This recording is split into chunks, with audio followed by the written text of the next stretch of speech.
નમસ્તે દર્શક મિત્રો, આજે આપણે વાત કરવી છે દૂધમાં કેવો કાળો કારોબાર ચાલતો હોય છે એ અંગેની.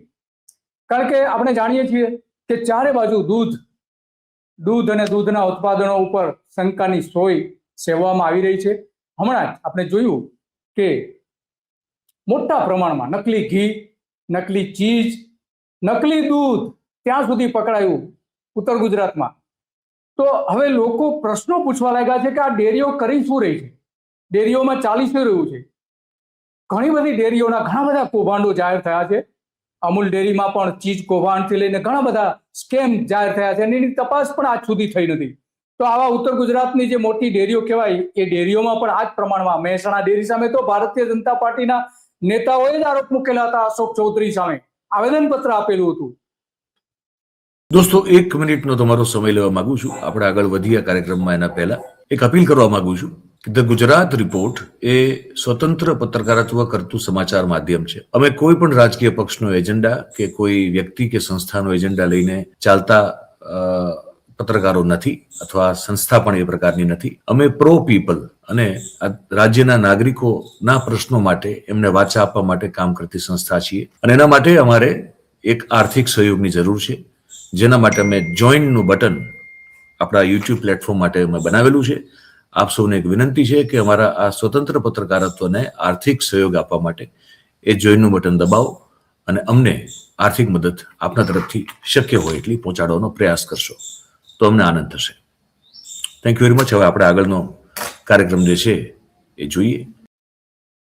સાબર ડેરી હોય કે બનાસ ડેરી હોય, આ હંમેશને માટે આ ડેરી સેક્ટર જે છે, સહકારી ડેરી સેક્ટર, એની સામે શંકાની સોય ખેંચવામાં આવે છે. તો આવી જ એક ડેરી અંગે વાત આપણે કરવી છે. વાત એટલા માટે કરવી છે કે આ મોટા પ્રમાણમાં ઘી પકડાયું, નકલી દૂધની ફેક્ટરી પકડાઈ, આખી ફેક્ટરી ઉત્તર ગુજરાતમાં. નકલી દૂધ 15 લીટર અસલી દૂધમાં 100 લીટર નકલી દૂધ બનાવતા હતા. તો એ આપણી સાથે વાત કરશે રમેશભાઈ રાજપૂત, કે જે આવા જ ડેરીને સુધારવા માટે એ પ્રયત્ન કરી રહ્યા છે કે ડેરીના ઉત્પાદનોમાં જે કંઈ ગોલમાલ ચાલતી હોય, પરંતુ જે પશુપાલકો છે, ગરીબ પશુપાલકો છે, એને પૂરતો ભાવ નથી મળતો અને પૂરતા ફેટના ભાવ નથી મળતા, વજનમાં કાપી લેવામાં આવે છે, ઘણા બધા પ્રશ્નો છે. પરંતુ એને જે ડેરી નફો જાહેર કરે છે એ નફામાં કેવી રીતે ગોલમાલ થાય છે એ બધી જ રમેશભાઈ વાત કરવાના છે.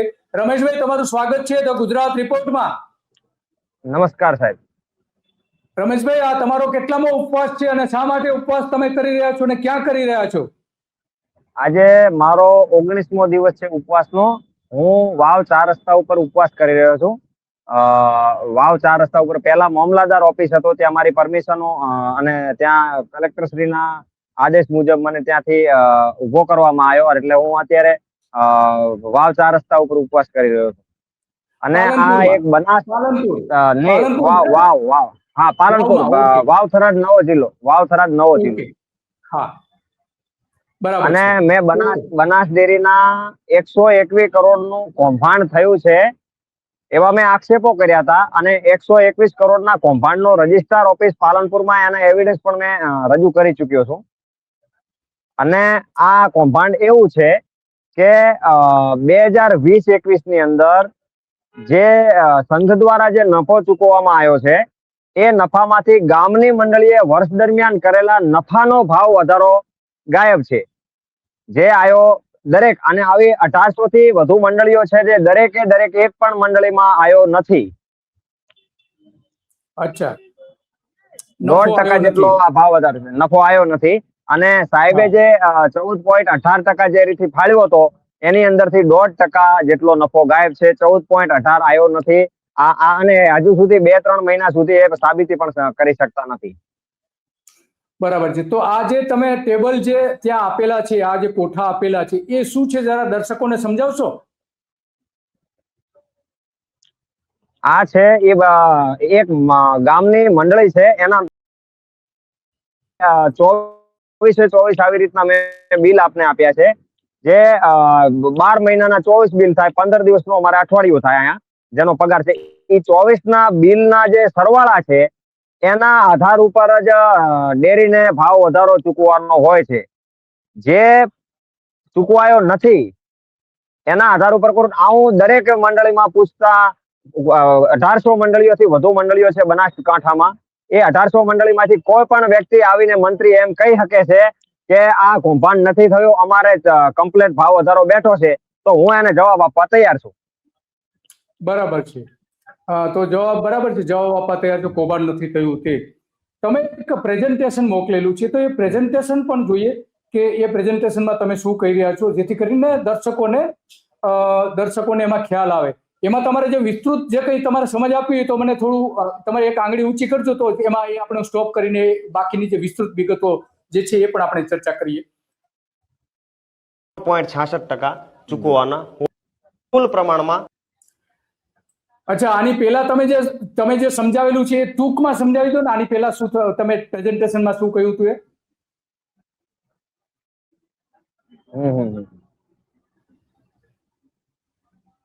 કુલ પ્રમાણમાં એ 16.66% ચૂકવવાના હોય છે અને આમાં આ વર્ષમાં બરોબર ચૂકવાના છે.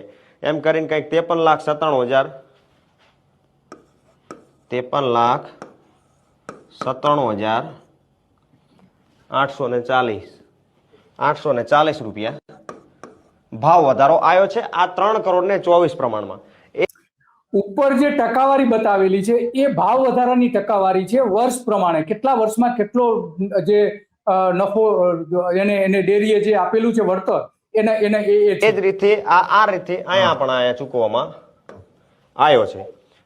એની રકમ છે 61,94,880 રૂપિયા. આ બરોબર ચૂકવાનો છે. આ 19.12 તો આ વર્ષ દરમિયાન કરેલા ગામની મંડળીએ કરેલો નફો છે, એનો પણ ભાવ વધારો એમ એડ કરીને આ ચૂકવવામાં આવ્યો છે. હવે આ છે 2020-21નું, જે હું બોલ્યો તો આ કૌભાંડ વાળું વર્ષ છે. એની અંદર સાહેબ કઈ રીતે નફો ફાળવે છે? સાહેબને 3,24,00,000 રૂપિયાનો કુલ નફો એનાઉન્સ કરવાનો હતો. એના બદલે ગ્રાહકોના પૈસા ઉપર જ સાહેબ ભાવ વધારો એનાઉન્સ કરી નાખે છે. એનાઉન્સ તો 14.18 ઉપર કર્યો હતો, પણ ચૂકવવા પાત્ર રકમ એ 3 કરોડ ઉપર જ ખાલી કરી નાખે છે. કરવાનો હતો 3,24,00,000 ઉપર. તો આ રીતથી સાહેબે આવી રીતની ભાવ વધારો કરી અને હું એમાં બોલ્યો હતો મારા પોડકાસ્ટમાં કે 2020-21ની અંદર ગામની મંડળીએ વર્ષ દરમિયાન કરેલા નફાનો ભાવ વધારો ગાયબ છે, જે અહીંયા આવ્યો નથી. આમાં આવ્યો છે, આમાં આવ્યો નથી. તો આ કૌભાંડ કુલ આ 1.5% જેટલું કૌભાંડ છે અને 1132 કરોડ રૂપિયા સાહેબે 14% લેખે ફાળવ્યા હતા. તો 1.5% લેખે આ ગામની મંડળી ગાયબ છે, એટલે ગામની મંડળીનો નફો એટલે 1.5% લેખે આ રૂપિયા થાય છે 121 કરોડ રૂપિયાનું કૌભાંડ થયું. ગણાય સાહેબે ફાળવેલા 53મી વાર્ષિક સાધારણ સભામાં 14.18% એનાઉન્સ કર્યો અને આ ચૂકવવામાં આવેલ એનો આ તફાવત છે. એ તફાવતને હું મારી રીતથી કૌભાંડ નામ આપું છું. બરોબર? એ આ 121 કરોડ રૂપિયાનું કૌભાંડ થયું. આ કૌભાંડ ઓન પેપર છે. આના પુરાવા રજિસ્ટ્રાર ઓફિસમાં મેં જે મારી પાસે એવિડન્સ હતા એ આપી ચૂક્યો છું અને ત્યાં સમજાવતા આ તપાસ યોગ્ય વિષય છે એવું સાબિત થાય છે અને આવનારા સમયમાં તપાસ પણ આવશે. હવે આ કૌભાંડ છે 1 વર્ષનું. બરોબર? હવે 1 વર્ષનું કૌભાંડ છે તો સાહેબ આપણા 10 વર્ષથી છે. બનાસ ડેરીમાં સાહેબ 10 વર્ષથી છે. હવે આ 1 વર્ષનું કૌભાંડ છે, 1 વર્ષનું કૌભાંડ કહેવાય. 1 વર્ષનું આ છે 2020-21નું. હવે આ છે ભાવફેરનું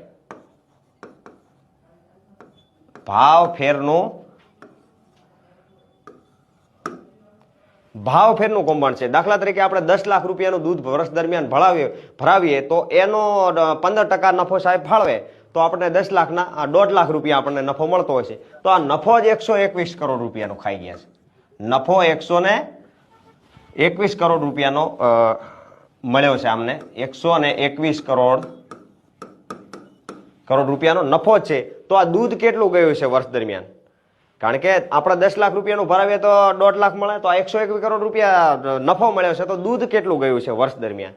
તો આવી રીતે અને આ 1 વર્ષનું છે, તો આવું 10 વર્ષ દરમિયાન કેટલું ગયું છે? તો આવી રીતના સાહેબ કૌભાંડ કરતા જ રહે છે અને પાછી કૌભાંડ કરીને પાછી ખુશામત એવી કરાવે છે. તો કૌભાંડ કરીને ખુશામત પણ કરાવે છે. તો આ તમે જે રજૂઆતો કરી પછી એનું કોઈ પરિણામ આવ્યું, કોઈ તપાસ થઈ કે ન થઈ?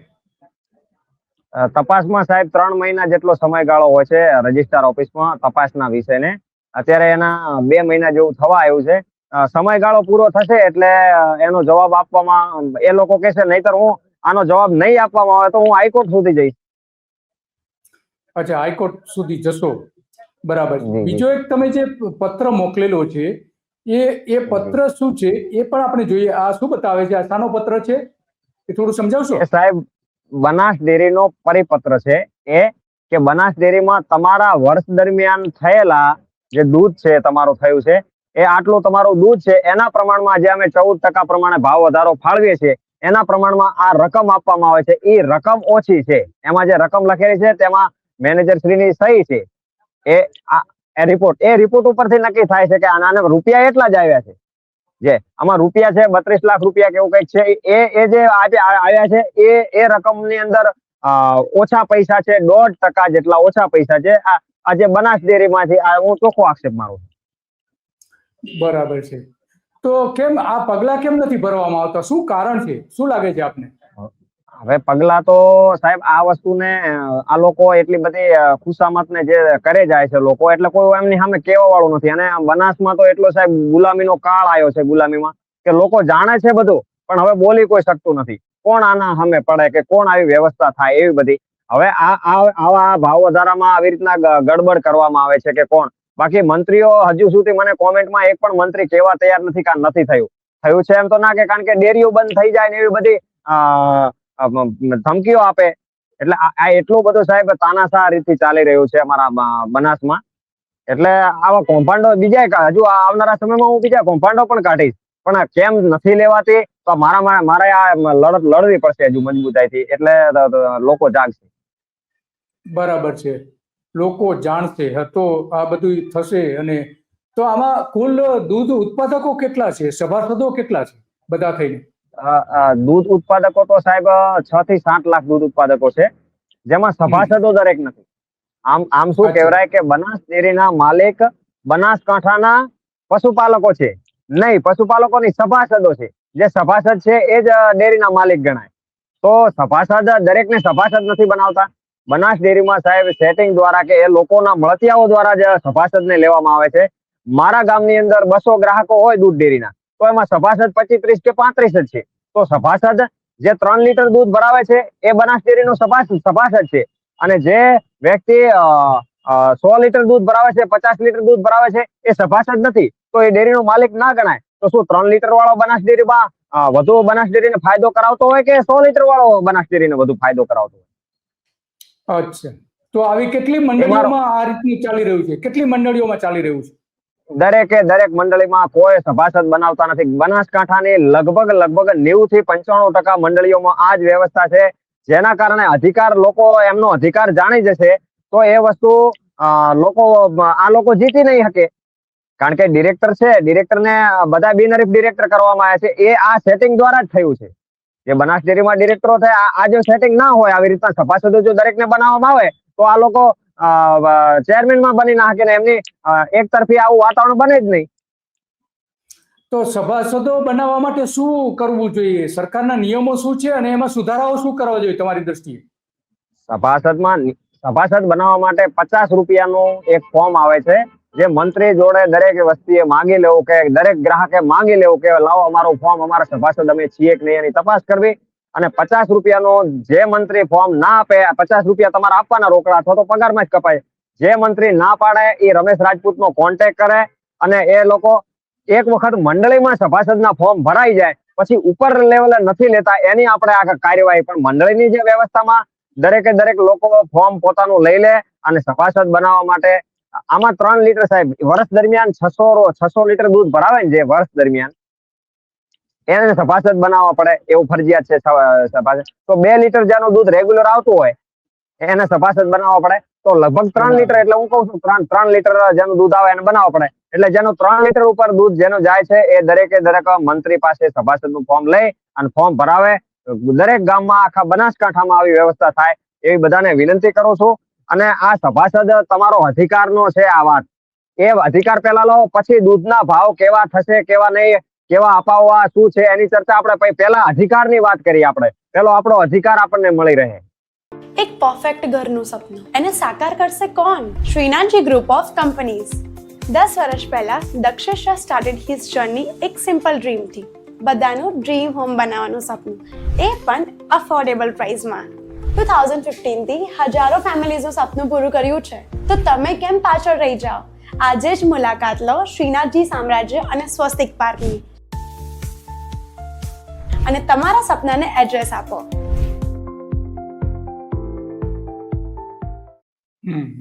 બરાબર છે કે અધિકાર તો મળવો જોઈએ, કારણ કે કાયદો પોતે જ કહે છે કે જે વર્ષે દૂધ ભરાવે 2 લીટર તો એમને સભાસદ, રોજનું 2 લીટર ભરાવે તો એમને સભાસદ બનવાનો અધિકાર છે. તો આ અધિકાર એમને મળવો જ જોઈએ. તો આ દરેક ડેરીમાં આવું ચાલી રહ્યું છે રમેશભાઈ? દરેક ડેરીમાં 90% થી 95% ડેરીમાં આ જ સ્થિતિ છે સર. તો આ તો ખરેખર છેતરપિંડી કે સરકારે અને રજિસ્ટ્રારે તાત્કાલિક ધોરણમાં પગલાં લેવા આવવા જોઈએ કે ભાઈ સભાસદ બનાવો, કેમ નથી બનાવવા આવતા? કારણ કે એક અથ્થું શાસન ઊભું કરવા માંગે છે દરેક. આપણે જોઈએ છીએ કે મોટા ભાગની દૂધની ડેરી, એકાદને બાદ કરતા મોટા ભાગની જેટલી પણ ડેરીઓ જે છે, સહકારી ડેરી, જિલ્લા દૂધ સહકારી સંઘ જે છે, એ મોટા ભાગના ભારતીય જનતા પાર્ટીના એમાં નેતાઓ ચડી બેઠા છે. ખરેખર તો જે રાજકારણમાં હોય એને તો કોઈ પદ જ ના આપવું જોઈએ ડેરીમાં, સહકારી ધોરણમાં. પરંતુ અહીંયા ઉલટું જોવા મળી રહ્યું છે. જે રાજકારણમાં છે એ સહકારમાં છે, અને બેંકોથી લઈને ડેરીઓથી લઈને દરેક જગ્યાએ એપીએમસીમાં પણ એવું જ છે કે જે ખેડૂતો ખરેખર એના ચેરમેન હોવા જોઈએ, એને બદલે રાજકીય નેતાઓ ચેરમેન બની જાય છે. તો આ બધી ગોલમાલ મને લાગે છે કે આ સભાસદમાં થઈ રહી છે. સભાસદો જો જાગૃત થાય અને પોતે દરેક સભાસદ એમાં સભ્ય બને તો આનો કંઈક હલ થઈ શકે એવું લાગે છે. પણ આમાં કોઈ કાયદાકીય સુધારો કરવો પડે એવું લાગે છે તમને? કાયદાકીય સુધારો તો સાહેબ જનતા જાગે. કાયદો તો બરોબર જ છે. કાયદો લોકો સુધી પહોંચવા દે એમ નથી આ લોકો. હવે હું જાગ્યો છું, હું આ વસ્તુને જ્યાં સુધી બનાસ ડેરીમાં તમામ લોકોને જે અધિકાર પ્રમાણે જે દૂધ ભરાવે છે એમને જ્યાં સુધી સભાસદ નહીં બનાવે ત્યાં સુધી હું ઉપવાસ જ કરવાનો છું. આજે જે મારા મુદ્દાઓ છે એને વાચા આપવામાં આવે એવી સરકારશ્રીને વિનંતી કરું છું. અને લોકો જાગૃત થશે, મને વિશ્વાસ છે લોકો જાગૃત થશે. અને લોકોને જાગૃત થવું પડશે, કારણ કે નહીં થાય તો આ એટલી બધી સિસ્ટમ, બોગસ સિસ્ટમ, તમને સાચા દૂધના ભાવ જ નહીં અપાવે આ લોકો. અને મને એવું આમાં એટલું બધું કૌભાંડ છે. આ તો 121 કરોડનું મેં કૌભાંડ કાઢ્યું છે.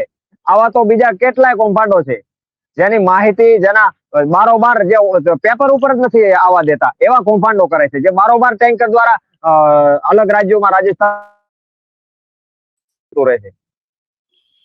અચ્છા, બહારથી જે દૂધ મંગાવવામાં આવે છે ત્યાં વધારે ભાવ આપવામાં આવે છે એવી વાત છે. તો અહીંયા ભાવફેર આવે છે ખરો કે ત્યાં બહારની ડેરી, ગુજરાત બહારની બહારના જે લોકો જે છે ત્યાંથી પણ દૂધ મંગાવવામાં આવે છે?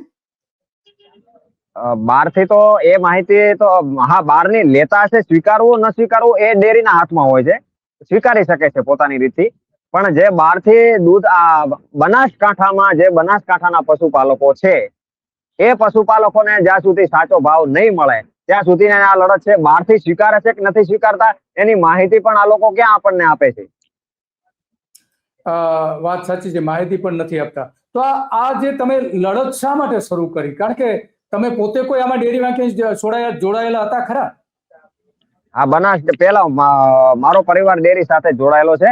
અને ડેરીમાં આ સહકારિતાનું સાહેબ મેં એટલું બધું જ્ઞાન લીધું, મને ડેરી વિશે એટલી બધી આની અંદર ખબર પડે છે કે આ લોકો જે રીતે આ લોકો ચાલી રહ્યું છે આ ષડયંત્ર, એ વસ્તુને મારાથી મને એવું લાગ્યું કે હું આવું કરી શકું છું. લોકો, કારણ કે આ ષડયંત્ર એટલે જ ચાલી રહ્યું છે કે લોકોને ખબર નથી. જો લોકોને ખબર પાડી શકું એટલી તો મારામાં છે પેલું. એટલે એટલા માટે કરીને મેં આ લડત ઉપાડી કે લોકો જો જાગૃત થશે તો આ વસ્તુ શક્ય છે. અને સાચા ભાવ જ્યાં સુધી બનાસકાંઠામાં, હું ભારતીય જનતા પાર્ટી સાથે જોડાયેલો છું પણ પાર્ટીને હું કહેવા માંગુ છું કે હું પશુપાલકોની લડત લડવા માંગુ છું. હું કોઈ સમજોતો કે કોઈ વાતનું કરવા માંગતો નથી. આ પાર્ટી જો મને નહીં સ્વીકારે તો હું કોઈ પાર્ટીમાં જવા પણ નથી માંગતો, પણ હું પશુપાલકની જ લડાઈ લડવા માંગુ છું. પશુપાલકને સાચો અને આખા ગુજરાતમાં આ વસ્તુની લડતને હું જાગૃત કરીશ, એવી મારી ઈચ્છા છે ને એવું મેં બીડું ઉપાડ્યું. બરાબર છે, એવું બીડું ઉપાડેલું. તો આ તમારે શા માટે કરવું પડ્યું? એનું કારણ, મુખ્ય કારણ શું છે? ક્યારથી તમને થયું ના ના આ તો અન્યાય થઈ રહ્યો છે, આની સામે લડવું પડે? તો એ શરૂઆત ક્યાંથી થઈ? એ શરૂઆત સર જ્યારે હું ડેરીમાં જવાબદારી તરીકે સંભાળતો હતો થોડું ઘણું, ત્યારે આ વસ્તુ મારા ધ્યાને આવી કે આ વસ્તુ કઈ રીતે સાહેબ ત્યાં 14% બોલ્યા છે ને અહીંયા 13.5% કે 12% આવ્યો છે, આ વસ્તુ કઈ રીતે? પછી મને ખબર પડી. પછી મને એમ કે ડિબેન્ચર કપાણું છે કે શું થયું છે. પછી ડિબેન્ચર કપાણું એ જોયું તો ડિબેન્ચર તો નતું. પછી મેં બનાસ ડેરીના લોકોને, એમના અધિકારીઓને પ્રશ્ન પૂછ્યો તો એ લોકો કે કાં તો અધિકારીઓને બીજું નામ તેમ હતું, એ હવે નથી થવા, આજે હવે આમ છે ને તેમ છે, સાહેબ હવે સ્ટ્રિક્ટ થઈ ગયા છે ને આવો, એટલે અલગ અલગ જવાબ આપે. એમની પાસે કોઈ સચોટ જવાબ નતો. એટલે મેં આ વસ્તુનું અધ્યયન કર્યું કે આ વસ્તુ 100% કૌભાંડ થયું છે, કારણ કે આમની પાસે કોઈ સચોટ જવાબ જ નથી. તો આ તમે ઉપવાસ શરૂ કર્યા એને આજે 19મો દિવસ છે. જી સર. તો આ 19 દિવસ દરમિયાન ડેરીમાંથી કોઈ તમને કહ્યું છે કે ભાઈ આ અમારી ભૂલ હતી, અમે સુધારી લઈશું, સ્વીકારી લઈશું, તમારી જે માંગણીઓ છે એ સ્વીકારી લઈશું, એવું કંઈ કહ્યું તમને? નહીં સર, કોઈ ડેરીમાંથી હજુ સુધી કોઈ મને જવાબ આપવામાં આવ્યો નથી. અને એ લોકોને તો એમ કે આવા કેટલાય આમ તેમ થઈ જશે, કારણ કે એટલું બધું સાહેબ આપે જો આ માધ્યમથી લીધો આપે, આ વસ્તુ એટલી બધી દબાવે છે આ લોકો, એટલું બધું કે કોઈ બહાર જ ના નીકળો. એમને એવું છે કે આમનાથી શું ફેર પડવાનું, અમે એવી રીતની વ્યવસ્થા કરી નાખી છે. પણ લોકો જાગૃત થશે એટલે આ લોકો જવાબ આપવો જ પડશે. હજુ સુધી કોઈ જવાબ નથી આપવામાં આવ્યો. નથી આપ્યો. તો તમારી માંગણીઓ કઈ હતી? શું માંગણી હતી તમારી ડેરી સમક્ષ જે તમે લેખિતમાં આપેલી? મારી માંગણી છે, બનાસ ડેરીમાં 121 કરોડનું જે કૌભાંડ થયું છે એની અંદર જવાબદાર ચેરમેન પણ હોઈ શકે. ચેરમેન શંકરભાઈ ચૌધરી છે, એમને પણ આનો જવાબ આપવો પડે. તો જવાબદાર ચેરમેન અને તંત્રને જો થયું હોય તો હટાવવાની માંગણી છે. પછી બનાસ ડેરીમાં જાતિવાદ ઉપર કે સાહેબના મળતિયાઓને નોકરી ઉપર લેવામાં આવે છે, ભરતી પણ પાડવામાં આવતી નથી. તો એ કયા આધાર ઉપર લેવામાં આવે છે? તો નવી ભરતી પાડવામાં આવે. આજ દિવસ સુધી બનાસકાંઠાના જનતાને ખબર નથી કે ભરતી પાડવામાં આવી. તો એ માંગ હતી. પછી 16 ડિરેક્ટરો બનાસ ડેરીમાં છે, એમાંથી 12 ડિરેક્ટરો એક જ જાતિના છે અને એક જ આખી પેનલ બોડી ટાઈપની છે. અને એ વસ્તુમાં એક ST/SC ની જે જોગવાઈ પ્રમાણેની સીટ હતી એ પણ એ લોકોએ રાખી નથી. જે પાર્ટી એના હિતમાં કામ કરવા માંગે છે છતાં એ લોકોએ રાખી નથી. એટલે એક એ મુદ્દો હતો. અને બીજો 10 વર્ષની તપાસનો મુદ્દો છે મારો સરકાર સામે. અને સભાસદ બનાવવાનો મુદ્દો છે કે દરેક વ્યક્તિને જે રેગ્યુલર દૂધ ભરાવે છે, જેનું દૂધ યોગ્ય છે, એને સભાસદ બનાવવા જોઈએ. આ 5 મારી માંગો છે.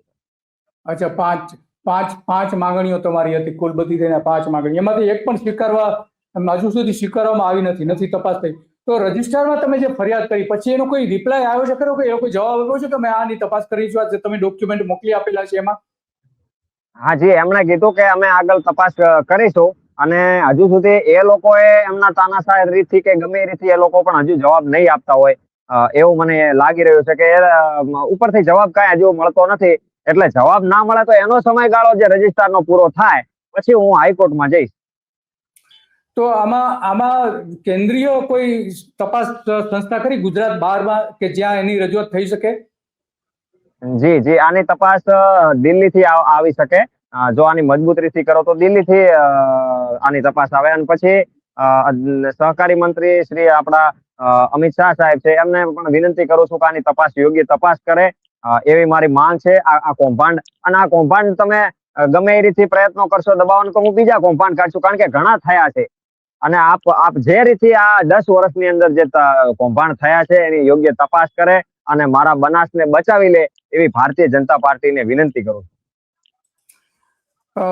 વાત તો સાચી છે કે દૂધ ઉત્પાદકો માંડ પોતાનું ગુજરાન ચલાવતા હોય છે.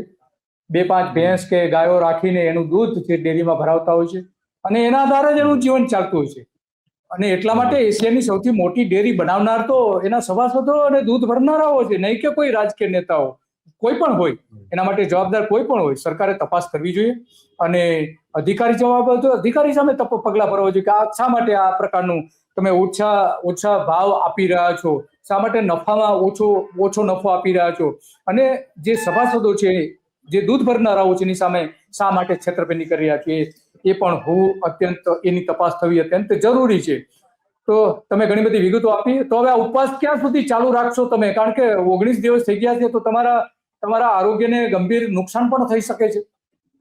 જી સર, હું જ્યાં સુધી મારી માંગોને નહીં સ્વીકારવામાં આવે, આ બધું એટલું બધું સાહેબ, એટલી બધી હદ સુધી મજબૂતીથી આ ચાલી રહ્યું છે કે આપણે બહુ મજબૂતાઈથી લડવું પડશે.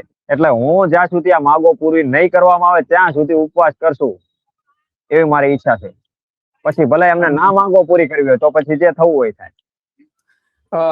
સ્વાભાવિક છે કે માંગો ન સ્વીકારે ત્યાં સુધી ઉપવાસ પર તમે, અને એવી પણ માંગણી નથી કે ડેરી ન સ્વીકારી શકે, બધી સ્વીકારી શકાય એવું છે, એવું નથી કે નથી સ્વીકારી શકાય.